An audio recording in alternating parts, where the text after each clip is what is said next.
Parfait. Très bien. Alors, merci beaucoup pour cette belle invitation à me joindre. Moi, c'est une première dans ce très beau colloque international du crime. Alors, merci aux organisatrices. Merci, Madame la Présidente. C'est un plaisir de me joindre à ce panel. Alors, comme moi, je vais vraiment enchaîner dans la présentation. J'ai pas de meilleures nouvelles, hein. J'ai pas de meilleure actualité sur. Je suis pas plus emballée, enchantée par les développements canadiens en matière de lutte au travail forcé. Donc, euh, donc moi, je vais creuser sur S211 essentiellement pour en venir qu'à S285, qui est le prochain projet de loi canadien qui est à l'étude, mais qui risque de ne pas être complété. Donc, ben, sans plus tarder, je vais quand même avancer. Est-ce que ça va fonctionner? Oui, parfait. Donc, ça devrait avoir passé au plan de la présentation. Donc, quatre parties. Ça reste donc, je vais vous rappeler certaines actions normatives. S211, la première évaluation de S211, si on peut parler d'évaluation, a été faite. Euh, Quelques critiques sur S211. Et qu'en est-il de S285? Donc, trois principales actions qui ont été menées par le gouvernement canadien. Et donc, effectivement, on aurait eu à gagner à entendre notre collègue, le professeur Chotourian, sur l'Ombudsman, car c'est en fait pas mal les débuts là, de ce qu'on a fait avec l'adoption, là, la création du Bureau de l'Ombudsman canadien de la responsabilité des entreprises, donc qui est quand même limité au secteur vêtements, mines, pétrole et gaz et qui reçoit en ce moment régulièrement des plaintes, mais c'est vraiment un mécanisme d'observation et de dialogue avec les entreprises. Donc, on n'est pas dans un mécanisme, par exemple, de réparation comme on vient de discuter tout juste avant. La deuxième mesure qui a été adoptée par le gouvernement actuel, d'ailleurs, toutes les mesures ont été faites par le gouvernement qui est en place. C'est l'interdiction d'importation des produits de travail forcé qui a été ajoutée aux tarifs sur les douanes. Donc, au Canada, en ce moment, il y a une interdiction totale et complète, sans aucune exception, euh, qui nous mentionne, au même titre qu'il est interdit d'importer les produits issus du travail des prisonniers, il est interdit d'importer tout produit de travail forcé. C'est très laconique comment c'est rédigé dans le tarif sur les douanes. C'est tout simplement comme je viens de vous l'énoncer, donc interdit d'importation des produits de travail forcé. Euh, Par contre, cette interdiction douanière, en fait, je dois souligner, il n'y a pas de limite, donc je vous l'ai bien mentionné, mais il n'y a aucune, à ma connaissance, à ce jour, il n'y a pas de structure qui est développée. Il n'y a pas de mécanisme d'enquête, il n'y a pas même, à ma connaissance encore, ça a pu évoluer, il n'y a même pas de budget dédié à justement mener des enquêtes sur l'importation de ces produits comme on le retrouve aux États-Unis. Car aux États-Unis, ils ont adopté ce genre de mesures également, mais il y a toute une structure qui a été développée et maintenant, il y a des saisies de matériel qui se font à la frontière. Je n'embarquerai pas sur le cas américain, mais on aurait tout à gagner quand même à peut-être, à certains égards, s'inspirer de ce qui se fait aux États-Unis. Peut-être dans un dans un prochain panel, on aura l'occasion de discuter de ce modèle américain au-delà de la loi californienne, justement, qui est quand même précurseur là, en la matière. Donc, on arrive au Canada avec S211 en mai 2023 qui est la nouvelle loi, qui est la dernière loi qui a été, en fait, ou la seule loi finalement qui a été adoptée. On a plusieurs projets de loi qui ont eu lieu, qui ont été aussi développés en parallèle. Notamment, on a tenté un projet de loi pour imiter encore ici nos voisins américains sur la lutte à l'importation des produits fabriqués par les Ouïghours à la population ouïghour. C'est pas des projets, ça, c'est pas un projet de loi qui a atterri. Donc, en ce moment, moi, je vais continuer cette conférence en parlant seulement de S211, donc qui sont longs, très longs noms, nous dit la loi édictant la loi sur la lutte contre le travail forcé et le travail des enfants dans les chaînes d'approvisionnement et modifiant le tarif sur les douanes. Donc, entrée en vigueur au 1er janvier 2024. C'est une loi donc qui est formalisée. Petite historique, donc d'où on vient. Projet de loi privé, donc projet de loi d'un député et non pas d'un projet de loi du cabinet, avait été présenté par John McKay, député libéral, mort au feuilleton en 2019. C'était un projet qui était très similaire là, à ce qu'on retrouve aujourd'hui. Ensuite, on est basculé vers le Sénat. Donc, on a commencé à la Chambre des communes, basculé vers le Sénat canadien. La sénatrice Méville Deschênes a repris le flambeau, tenté de présenter une première fois S211 qui était très similaire à C423, mort au feuilleton, deuxième fois S216, même scénario, et troisième fois, on va présenter S211, toujours au Sénat. Donc, il faut déjà quand même remarquer que ce n'est pas un projet de loi qui a été embrassé par les communes. Et déjà, ça nous en dit beaucoup sur la volonté politique sincère de s'inscrire dans cette démarche.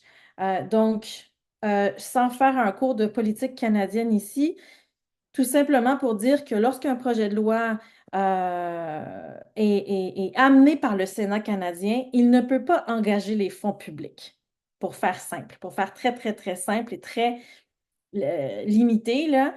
Et donc, ça crée déjà une limite très importante lorsque un projet de loi débute sa vie, hein, et mis en lumière par le Sénat versus la Chambre des communes. La Chambre des communes peut reprendre pour elle le projet et décider de faire des dépenses publiques pour le mettre en œuvre, mais il en demeure pas moins que ça envoie un message très certainement. Donc, je vous annonce tout de suite dans mon historique présentation du projet S285 le 23 mai dernier, toujours par la sénatrice Méville Deschênes qui tient ce sujet là, en haute estime. Donc, qu'est-ce que c'est que finalement S211? Donc, euh, très schématisé, S211. S211, premièrement, c'est la seule obligation qui revient qui ressort de S211 et Isabelle l'a très bien dit avant moi, c'est un devoir, en fait, c'est une obligation de faire un rapport. Donc, on a les entreprises, les entités fédérales, les entreprises privées doivent faire un rapport de ce qu'ils font ou de ce qu'ils ne font pas, peu importe, mais de ce qu'ils comprennent être peut-être dans leur chaîne d'approvisionnement du travail forcé, du travail des enfants. Donc, on est vraiment, les entreprises ont une obligation qui est très mince. Elles doivent, dans le fond, faire la stricte démonstration qu'elles ont entrepris une réflexion sur le sujet. Et on n'est pas ici dans quelque chose de très contraignant. Euh, Si les entreprises ne le font pas, disons que les entreprises, si elles choisissaient de ne pas présenter un rapport, à ce moment-là, elles pourraient se qualifier, pourraient avoir une amende, on pourrait entrer dans cette idée d'enquête, hein. Il y a des personnes qui peuvent être nommées faire enquête sur une entreprise par le ministre. Et donc, on pourrait avoir enquête, on pourrait avoir amende. Là, si je faisais des mathématiques de haut niveau, je ne serais pas juriste, mais si je ne m'abuse, vous voyez à l'écran qu'une entreprise qui se qualifie sous S211, soit une entité fédérale, soit cotée en bourse, soit une entreprise de 20 millions de dollars d'actifs, 40 millions de dollars de revenus, 250 employés et plus. Et si vous regardez à l'autre extrémité, l'amende est de 250 000 dollars au maximum. Si je ne m'abuse, ça fait à peine 1% d'un chiffre d'un revenu. Donc, c'est pas dissuasif. Il n'y a pas ici il y a pas de question ici de dissuader une entreprise par une mesure très importante là, au niveau de l'amende. Donc, je tiens aussi à souligner que la loi canadienne ne s'applique pas aux petites et moyennes entreprises, comme vous le constatez à l'écran, puisqu'on est sur du 250 employés et plus. Or, il y a une très grande marge entre ce que fait une entreprise de 10 employés et plus versus 225 employés. Le 250 employés et plus, j'ai émis des questions, j'ai posé des questions à plusieurs personnes. On ne sait toujours pas pourquoi on a ce 250, ce chiffre a été arrêté à 250 employés, car ça limite quand même beaucoup le nombre d'entreprises. Et encore que, parce qu'on va voir tout de suite après que on a une première étude de S211 et il y a quand même plus de 5000 entreprises qui ont soumis un rapport. Troisièmement, j'étais quand même à souligner parce que je l'ai dit d'entrée de jeu, je suis un professeur de droit, je suis une professeure de droit international public. Et donc, moi, c'est mes recherches sur l'exploitation, la traite des êtres humains et le travail forcé qui m'ont mené à m'intéresser à ce sujet en droit international, donc vers le national. On peut quand même souligner que le Canada essaye de mettre en œuvre ses obligations internationales en matière de travail forcé, de travail des enfants, en s'appuyant sur des références au droit international. Encore que ici, une étude un peu plus poussée pourrait nous mener à conclure que le Canada ne le met pas en œuvre de manière tout à fait cohérente ou adéquate, là, ses obligations internationales en matière de lutte contre le travail forcé, notamment car on réfère à C-182, donc la Convention internationale sur les pires formes de travail des enfants, mais on parle du travail des enfants et non pas des pires formes de travail des enfants. Or, on sait qu'un enfant en droit international, c'est une personne de 18 ans et moins. Il y a beaucoup d'enfants sur cette planète qui travaillent avant l'âge de 18 ans et ce n'est pas nécessairement un travail néfaste à leur santé. Donc, on a un petit enjeu ici de cohérence là, entre le droit international, le droit national et ce qui se passe concrètement là, dans la pratique. J'enchaîne. Donc, plusieurs aspects là, de ce S211 qui sont complexes, qui sont en fait surtout, je dirais, au-delà d'être complexes, qui sont surtout limités. Donc, et surtout, on a une première étude. Donc, KPMG a sorti un premier rapport en septembre dernier où ils ont examiné les quelques 5794 rapports soumis par des entreprises qui se sont auto-déclarées à être soumises à S211. Et on a donc des premiers chiffres qui ressortent. Donc, vous voyez à l'écran, 90% des entreprises n'ont pas révélé les risques spécifiques de leur chaîne d'approvisionnement en matière de travail forcé, de travail des enfants. 20% de celles-ci se procurent des biens à l'échelle mondiale et n'ont aucunement été en mesure ou n'ont souhaité exprimer d'où proviennent ces biens. 65% des entreprises ont refusé d'indiquer si elles étaient l'importateur officiel et 35% d'entre elles ont donné peu ou pas d'informations sur leurs activités d'importation. Donc, ce premier rapport semble nous indiquer que les entreprises ne s'engagent pas sincèrement et sérieusement dans une démarche où on va vraiment ici divulguer ce qui se passe dans les chaînes d'approvisionnement. Si je poursuis avec d'autres chiffres qui sont issus toujours du même rapport de KPMG, on a 20% des entreprises qui ont commencé dans une certaine mesure à cartographier leur chaîne d'approvisionnement. Seulement 5% d'entre elles ont indiqué clairement, ont clairement indiqué avoir été au-delà de leur premier fournisseur. Donc, on est vraiment loin du moment où on va connaître la provenance effective des produits. 40% ont souligné qu'elles évaluent le risque d'esclavage moderne de leurs fournisseurs d'une quelconque façon. On parlait plutôt de normalisation de critères avec la présentation d'Isabelle. Ici, on n'en a pas. 35% des programmes 35% des entreprises ont des programmes de contrôle diligent interne. On ne sait pas par ailleurs comment on peut comparer ces programmes. 40% demandent une preuve de contrôle diligent à leurs fournisseurs. Donc, c'est les fournisseurs qui fournissent la preuve et non pas eux-mêmes qui font la démarche d'aller vérifier. 60% des entreprises ont fourni des exemples de formations qui étaient faites à leur propre personnel sur les violations de droits de la personne, ce qui n'est pas nécessairement l'objectif visé, c'est-à-dire que ce n'est pas nécessairement les employés canadiens qui ont nécessairement besoin de formation, mais toutes les personnes dans la chaîne, pas seulement les Canadiens. Et un peu moins de 5% des entreprises montrent un respect évident des exigences de divulgation. Donc, ce qui m'apparaît quand même un chiffre assez effarant, sachant que la loi s'en venait, qu'il y a eu beaucoup, beaucoup de discussions au sein des cabinets d'avocats privés, notamment, des cabinets d'avocats, pardon, et des entreprises privées, bien avant l'entrée en vigueur de l'obligation du 31 mai dernier de déposer ce rapport. Donc, seulement 5% semblent s'y conformer. Un extrait, dernier extrait de du rapport de KPMG, donc avec une citation qui m'a paru quand même intéressante à mettre ici. L'opacité et la complexité des chaînes d'approvisionnement mondial gênent le changement profond nécessaire pour éliminer le travail forcé, le travail des enfants. Ainsi, plusieurs entités déclarent ne pas pouvoir fournir tous les détails de leur chaîne d'approvisionnement à raison d'un manque de visibilité et d'influence. Ensemble, le secteur et le gouvernement doivent exercer une pression pour améliorer la transparence dans les chaînes d'approvisionnement. Donc, on se renvoie la balle. Le gouvernement renvoie la balle aux entreprises. Les entreprises renvoient la balle au gouvernement pour leur dire, mais le travail est trop difficile à faire.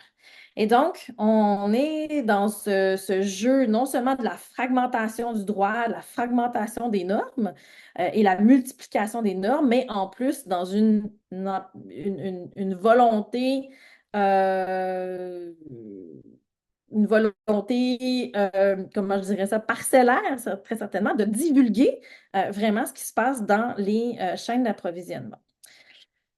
Alors, ça m'est venu, donc j'ai quatre points sur S211. De quoi est-il réellement question avec S211 finalement? On a rappelé les chiffres dans la présentation précédente. Bon, moi, j'ai retenu 27,6 millions de personnes en situation de travail forcé selon l'OIT, sur un 50 millions de personnes et sur aussi une absence de compte une absence du compte des personnes dont le travail forcé est local. La loi canadienne répond à quoi finalement? À mon avis, la loi canadienne répond à l'électorat canadien. Elle ne vise pas nécessairement à protéger des personnes à l'étranger. Elle vise à répondre aux Canadiens eux, ne souhaitent plus avoir de produits issus du travail forcé jusqu'à dans une certaine mesure. Donc, ce n'est pas une mesure de protection des droits humains, c'est une mesure de réponse à l'électorat canadien, à mon avis. Lutte contre quoi exactement? Et là, ça, c'est toute la question. Je voulais souligner plutôt, dans S211, on parle de travail forcé, on parle de travail des enfants, mais c'est très mal défini, très mal balisé. On ne sait pas exactement à quoi cela fait référence, outre qu'on dit que c'est parfois ça fait référence au droit international, mais c'est incomplet. Et il faut savoir aussi au niveau du travail des enfants, je voulais souligner plus tôt, mais même notre propre sénatrice, qui est d'origine, donc Amina Gerba, qui est sénatrice canadienne d'origine camerounaise, a déclaré devant le Parlement qu'elle trouvait ça singulier qu'on ait prévu l'interdiction totale du travail des enfants, des produits du travail des enfants, puisqu'elle disait, moi-même, j'ai travaillé lorsque j'étais jeune pour aider et subvenir aux besoins de la famille, sans nécessairement qu'elle aille dans le sens de dire que ça a totalement nui à ses perspectives futures. Donc, il y a un enjeu ici qui semble être une incompréhension sur ce que signifie le travail des enfants, notamment au niveau international, mais notamment en droit international également. L'environnement, totalement absent de S211. Donc, grand oubli, est-ce que S285 nous aidera? C'est pas garanti. Donc, Yeah. ensuite, on peut se demander comment un rapport de 8 pages chaque année va atténuer quoi que ce soit, sachant qu'on a quand même besoin d'un peu de temps pour mettre en œuvre des processus. Et surtout, pourquoi comment on réconcilie avec l'interdiction douanière d'importation des produits du travail forcé. Finalement, absence totale de mécanisme de plainte, le mécanisme de suivi, ben, c'est une présentation au ministre. On verra bien ce que le ministre en fera dans le futur, mais pour l'instant, il n'y a pas de plainte. On ne peut pas se plaindre d'une entreprise qui n'émet pas un bon rapport, qui n'émet pas un rapport qui semble cohérent, par exemple, avec ses pratiques. Alors, Ceci étant dit, de S211, je vois le temps qui passe, j'étais à 20 minutes, j'ai conclu avec cette dernière, je prends 2 minutes pour conclure. Alors, S285, point d'interrogation, car on est toujours en lecture. On est seulement en première lecture, donc on verra où ça s'en ira.